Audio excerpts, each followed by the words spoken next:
Hello everyone, my name is Brayden, this is Airless Quill 9, and in today's video we are going to talk about animated objects. These are mundane objects come to life. They're often found in urban environments, and they don't have any specific treasures that they drop. At least there's no table to be rolled for treasure in the 2024 Dungeon Master's Guide. But as you can see by this art by Simon Dominic, we have a representation of all 4 animated object stat blocks that are present in the 2024 Monster Manual. We have the animated armor, the animated broom, the animated flying sword, and the animated rug of smothering. You may notice that some of these are equivalent to stat blocks found in the 2014 Monster Manual, although their names have changed slightly to fit in this specific category. So, from what the 2024 Monster Manual tells us about animated objects, these are mundane items that magic has manipulated, compelling them to perform simple tasks. Such animated objects might be unassuming tools or decorations that can defend their creator. These objects follow simple instructions from whatever force or magic user created them, and if left unattended, they might defend an area for ages or repeat a task until they wear out. In the 2024 Monster Manual, we have a table to roll on called the Animated Object Catalyst Table. This helps Dungeon Masters inspire what sort of magic motivates an ambulatory item. This is a 1d10 table. Just tells us how the object was animated and what they were animated by.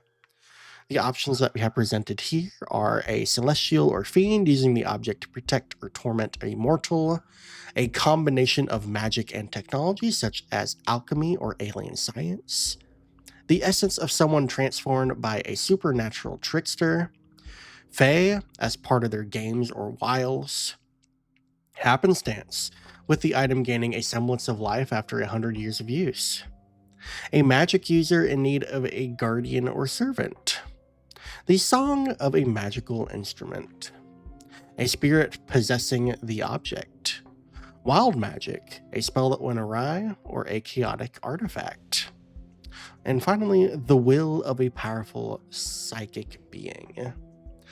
These are all very interesting options available to inspire dungeon masters. But let's get into the objects themselves, starting with the animated armor. Animated suits of armor might move with steady deliberateness or awkward gaits. They're often constructed from plate armor, making them easy to mistake for soldiers or helmed horrors. Other types of armor or even metal statuary might also become animated armor. The animated armor is a medium construct, unaligned. It has an armor class of 18, hit points of 33, which is the average of 68 plus 6.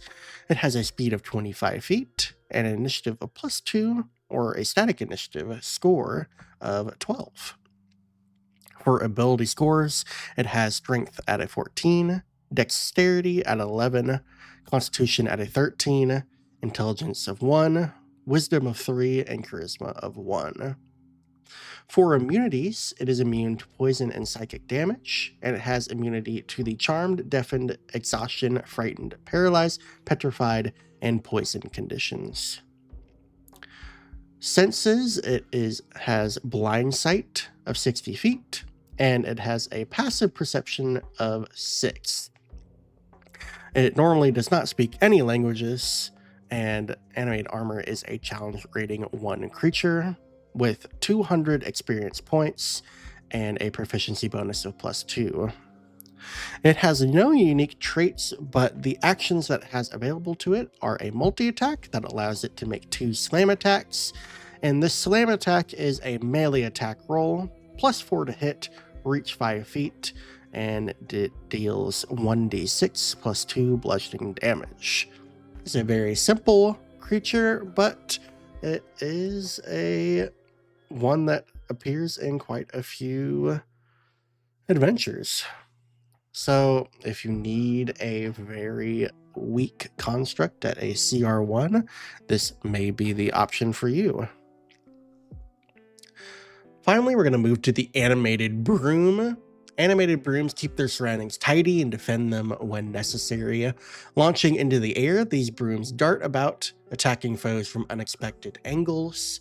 Other flying objects, like animated tools or staves, might also use the stat block. The Animated Broom is a small construct, which is unaligned. It has an armor class of 15, hit points of 14, which is the average of 46. It has a speed of 5 feet and a fly speed of 50 feet and can hover. And it has an initiative score of +5 or a static score of 15. For ability scores, it has a strength of 10, a dexterity of 17, a constitution of 10, an intelligence of 1, a wisdom of 5, and a charisma of 1. As immunities, it is immune to the poison and psychic damage.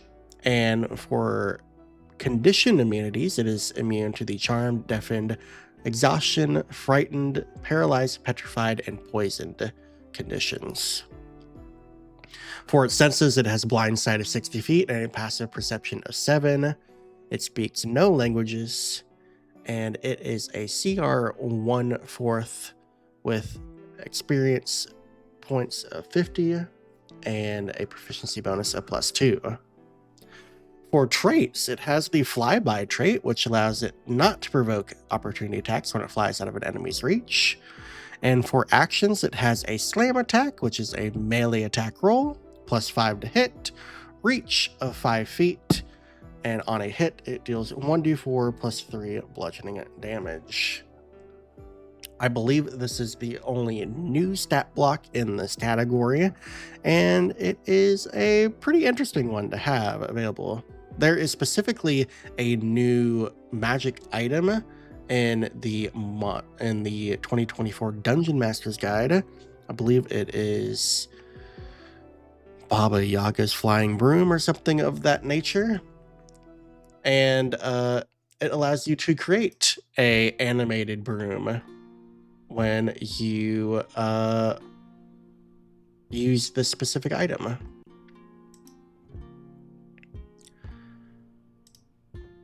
Yes, Baba Yaga's Dancing Broom is the item that I am thinking of. So, yeah, pretty interesting option there. Next on the animated objects list is the Animated Flying Sword. Animated flying swords move as if wielded by unseen warriors. Whether an animated blade is newly forged or a constellation of broken fragments, the object behaves the same. Other weapons from the player's handbook can also be animated and will use the game statistics similar to the ones presented here. Obviously, if it is not a sword, it could be a animated flying warhammer that deals bludgeoning damage instead of slashing damage. But these are very easy to configure. Same with piercing weapons. The Animated Flying Sword is a small construct which is unaligned. It has an armor class of 17, hit points of 14, which are from the average of 46. It has a speed of 5 feet, a fly speed of 50 feet, and can hover, and a initiative score of +4, or a static initiative score of 14. For ability scores, it has a strength of 12, a dexterity of 15, a constitution of 11, an intelligence of 1, a wisdom score of 5, and a charisma score of 1. It is also proficient in dexterity saving throws. For immunities, it is immune to the poison and psychic damage types. And as for conditions, it is immune to the charmed, deafened, exhaustion, frightened, paralyzed, petrified, and poison conditions. For senses, it has a blind sight of 60 feet. It has a passive perception of 7.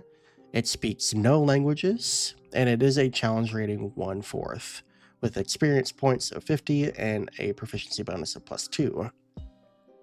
For its actions, it has the slash action, which is a melee attack roll, +4 to hit, reach of 5 feet, and on a hit, it deals 1d8 +2 slashing damage. This is a very common stat block that we are used to. I have encountered many flying swords in my career as a dungeon master and a player. So yeah, this is a stat block that I'm quite familiar with, and I like the small changes that have been done to this particular one. Finally, the last stat block that we have in the animated objects category is the Animated Rug of Smothering. Animated rugs of smothering might attack any creature that step on them, or they might be passed off as superficial, similar magic items such as carpets of flying, and attack those who speak a supposed command word. Deadly tapestries, furs, and similar items might also use the stat block. The Animated Rug of Smothering is a large construct which is unaligned. It has an armor class of 12, 27 hit points, which are the average of 5d10, a speed of 10 feet, an initiative score of +4, or a static initiative score of 14. It has, for its ability scores, a strength of 17, a dexterity of 14, a constitution of 10, an intelligence of 1, a wisdom of 3, and a charisma score of 1. For immunities, it is immune to the poison and psychic damage types. As for conditions, it is immune to charmed, deafened, exhaustion, frightened, paralyzed, petrified, and poisoned. For senses, it has blind sight of 60 feet, a passive perception of 6, it speaks no languages, and it is a challenge rating at 2, which gives it 450 experience and a proficiency bonus of +2. It has no special traits, but the only action it does have available is called Smother. This is a melee attack roll with a +5 to hit, a reach of 5 feet. On a hit, it deals 2d6 +3 bludgeoning damage. If the target is a medium or smaller creature, the rug can give it the grappled condition, escape DC at 13, instead of dealing damage. Until the grapple ends, the target has the blinded and restrained conditions, is suffocating, and it takes 2d6 +3 bludgeoning damage at the start of each of its turns. The rug can smother only one creature at a time. While grappling the target, the rug can't take this action. The rug halves the damage it takes, rounded down, and the target takes the same amount of damage that the rug takes. So as you can see here, we have 4 animated object stat blocks, which fill a wide category of items that might be animated by any type of magic user to perform any sort of behavior or task. And I think the options we have available are a nice spread. Many of these are quite familiar to us. The only new option, as I stated before, is the Animated Broom, but it is a nice option to have in this category. And I think now that we have 4 different options available here, we could create something like a mansion that has a whole host of animated items, as this artwork shows itself. So yeah, some very interesting stat blocks available. Not many changes from what I have been able to see here, but very cleaned up stat blocks and very easy to use. And I think that is going to really help dungeon masters use them in their games. Overall, that is going to be it for this video. Thank you all for watching. I greatly appreciate your support. Please give this video a thumbs up if you enjoyed it, and please subscribe to my channel if you have not done so already. I appreciate all the support that you guys have been showing me recently, and leave any comments in the video about which animated object is your favorite from the stat blocks available here. Until then, I will catch you all in the next video, in which we talk about the Ankeg, which is a really fun creature in itself. But until then, thank you all for watching, and I will catch you all later. Bye.